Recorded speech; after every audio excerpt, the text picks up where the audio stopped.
मर्यादा पुरुषोत्तम श्री राम के चरणों में चरण बंदन करते हुए अर्थ सहित दोहा क्रमांक 2 से आगे चलते हैं। बोले श्यापति रामचंद्र की जय। तुम जन फल पे खिय तत्काला का कहो पिक बकऊ मराला। सुनिया चरज करे जन कोई अफत संगति महिमा नहीं गोई। इस तीर्थराज में स्नान का फल तत्काल ऐसा देखने में आता है कि कौवे कोयल बन जाते हैं और बगुले हंस। यह सुनकर कोई आश्चर्य न करे, क्योंकि सत्संग की महिमा छिपी नहीं है। तो वाल्मीकि नारद घट जोनी निज निज मुखन कही निज होनी। जलचर थलचर नभ चर नाना जे जड़ चेतन जीव जहाना। वाल्मीकि नारद जी और अगस्त्य जी ने अपने अपने मुखों से अपनी होनी अर्थात जीवन का वृत्तांत कही है। जल में रहने वाले, जमीन पर रहने वाले और चलने वाले, आकाश में विचरण करने वाले, नाना प्रकार के जड़ चेतन जितने जीव इस जगत में हैं, तो मति कीरति गति भूति भलाई जब जहीं जतन जहाँ जहीं पाई। सो जानब फतफंग प्रभाऊ लोकहु वेद नयान उपाऊ। उनमें से जिसने जिस समय जहाँ कहीं भी जिस किसी यत्न से बुद्धि कीर्ति सद्गति विभूति अर्थात ऐश्वर्य और भलाई पाई है, सो सब सत्संग का ही प्रभाव समझना चाहिए। वेदों में और लोक में इनकी प्राप्ति का दूसरा कोई उपाय नहीं है।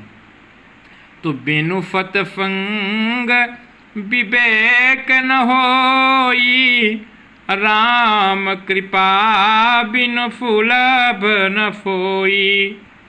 सत्संगत मुद मंगल मूला, सोई फल सिद्धि सब साधन फूला। सत्संग के बिना विवेक नहीं होता और श्री राम जी की कृपा के बिना वह सत्संग सहज में मिलता नहीं। सत्संगत आनंद को कल्याण की जड़ है। सत्संग की सिद्धि अर्थात प्राप्ति ही फल है और सब साधन तो फूल हैं।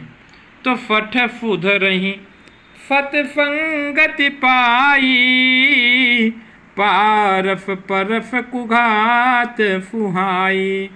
तो विधि बफ फुजन कुसंगत परही, फनि मन फम जिन गुणयनु फरही। दुष्ट भी सत्संग पाकर सुधर जाते हैं। जैसे पारफ के स्पर्श से लोहा सुहावना हो जाता है अर्थात सुंदर सोना बन जाता है, किंतु दैव योग से यदि कभी सज्जन कुसंगत में पड़ जाते हैं तो वो वहाँ भी सांप की मणि के समान अपने गुणों का ही अनुसरण करते हैं।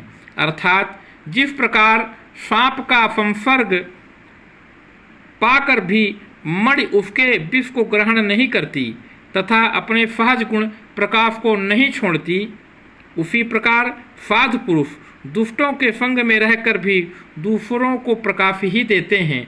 दुष्टों का उन पर कोई प्रभाव नहीं पड़ता। तो विधे हरि हर कवि को विदबानी, कहत साधु महिमा फकुचानी। सो मोफन कही जात न कैफे, फाक बनिक मनि गुण गण जैसे। ब्रह्मा विष्णु शिव कवि और पंडितों की वाणी भी संत महिमा का वर्णन करने में सकुचाती है वह मुझसे किस प्रकार नहीं कही जाती। जैसे साग तरकारी बेचने वाले से मड़ियों के गुण समूह नहीं कहे जा सकते।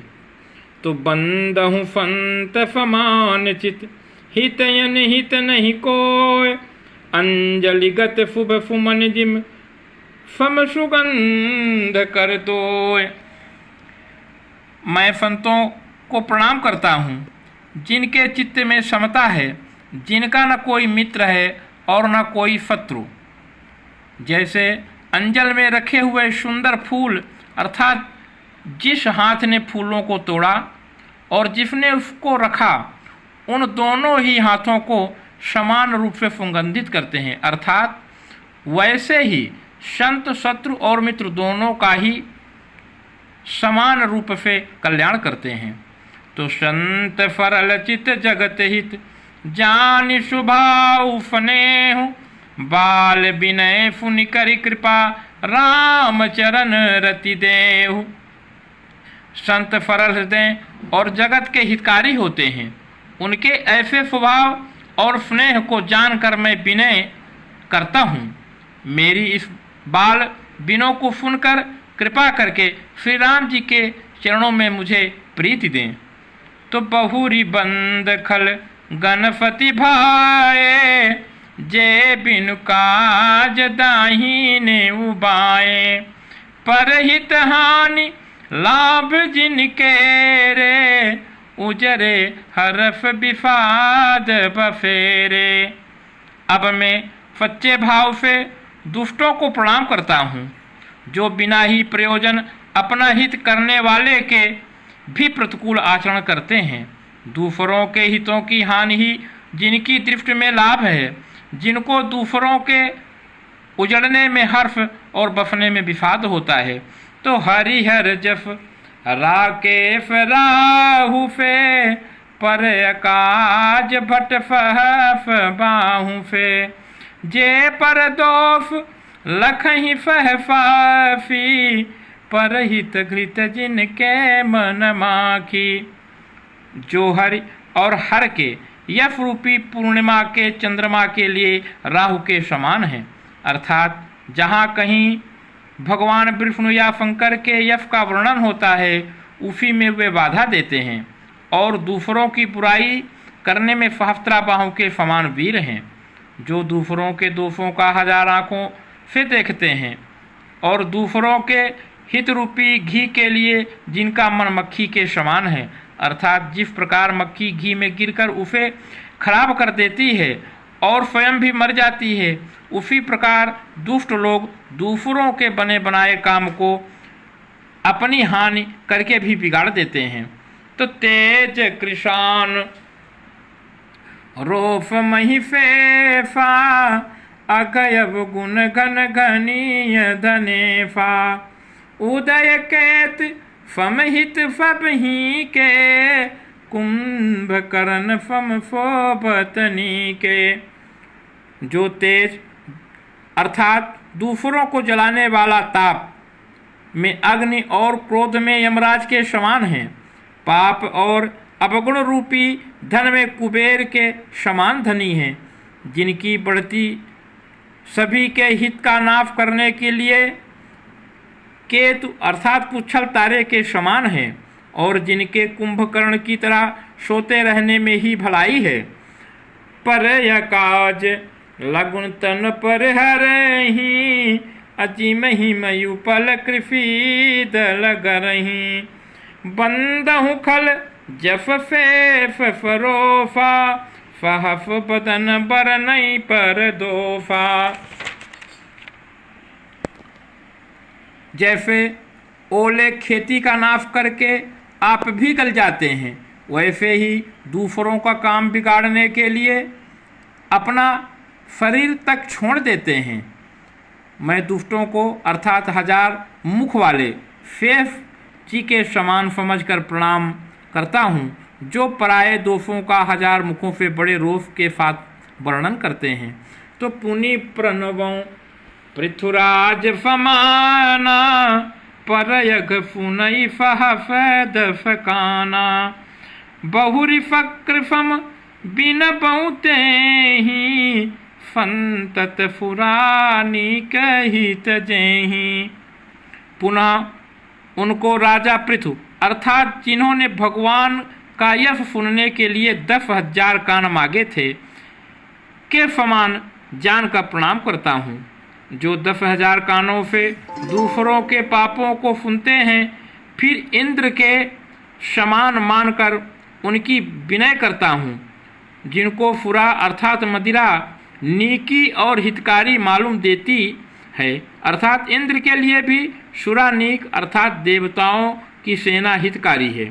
तो बचन वज्र जहि सदा पियारा फहफ नयन पर दोफ निहारा। जिनको कठोर वचन रूपी वज्र सदा प्यारा लगता है और जो 1000 आंखों से दूसरों के दोषों को देखते हैं, उदासीन अरमीत हित सुनत जरही खलरीत। जान पान जुग जोरी जन बिनती करई फप्रीत। दुष्टों की यह रीत है कि वे उदासीन शत्रु अथवा मित्र किसी का भी हित सुनकर जलते हैं। यह जानकर दोनों हाथ जोड़कर यह जन प्रेम पूर्वक उनसे विनय करता है। श्री राम जय राम जय जय राम, श्री राम जय राम जय जय राम। अगर अभी तक आपने मुझे सब्सक्राइब नहीं किया है तो आपसे निवेदन है आप आशीर्वाद स्वरूप मुझे सब्सक्राइब करें, लाइक करें और कमेंट्स करें। बोले श्यापति रामचंद्र की जय।